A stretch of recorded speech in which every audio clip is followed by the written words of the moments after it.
When I grow up, I want to be a firefighter.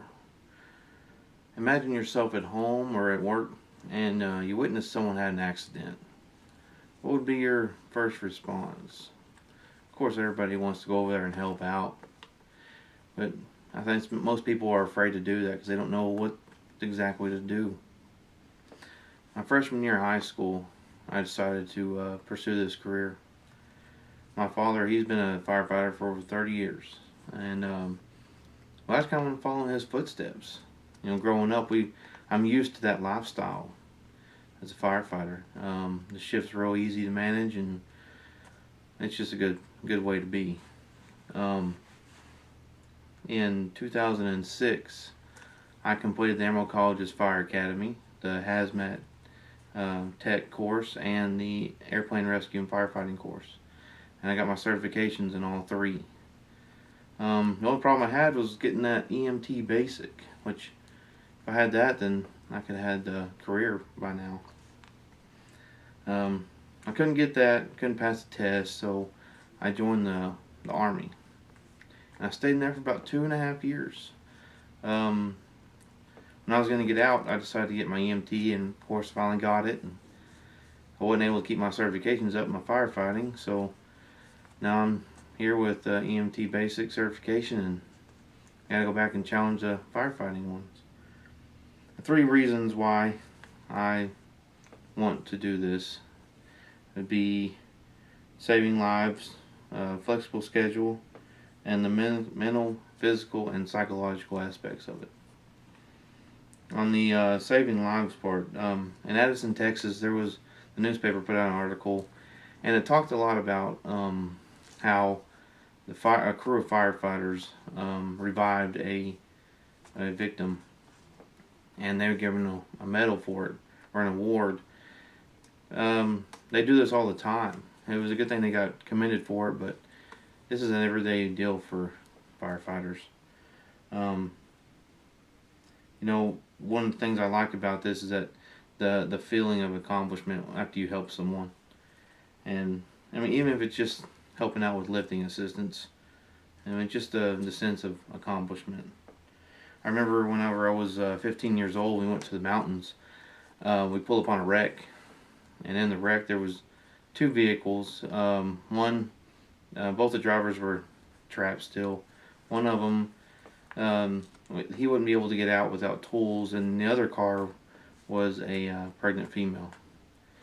Now there was such a sense of useless going on there because you see this pregnant woman, you can't do anything about it. You can't even help her out. Um, so on to the next point. There is a flexible schedule. Kelly Peacock Dunn, the writer, talks about how firefighters want this job, or people want this job because of the flexible schedule.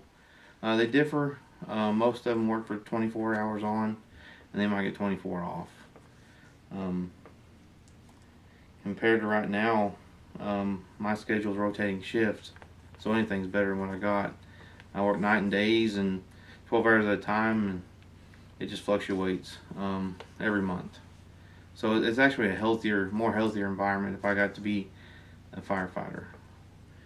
And of course, you'll be able to get a job on the side. My dad had one. All his friends had one. Mowing yards, spraying, weed eating, you name it, they did it. The third thing would be psychological and physical aspect of it. On FireRecruit.com, they talked about that you need to ask yourself these questions before you pursue it, because this career will mess with your head. It's a very good, rewarding career, but it will get to you if you let it. And that's because every scene is different. There's not one accident or one fire that's the same. Everything's different.